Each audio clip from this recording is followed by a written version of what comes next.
هنگامی که آقای احمدی نژاد مسائلی رو مطرح کرد و اون مورد حمله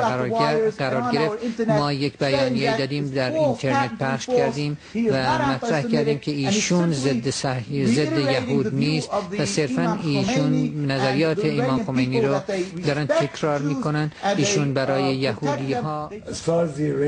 تا آنجا که مربوط به مردم ایران می شود اجازه بدهیم آن چیزی که آقای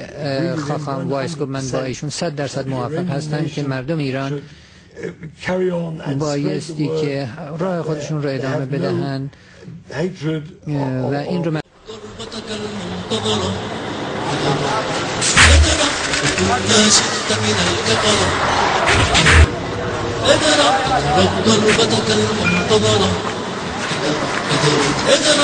كل ما شئت من الكفر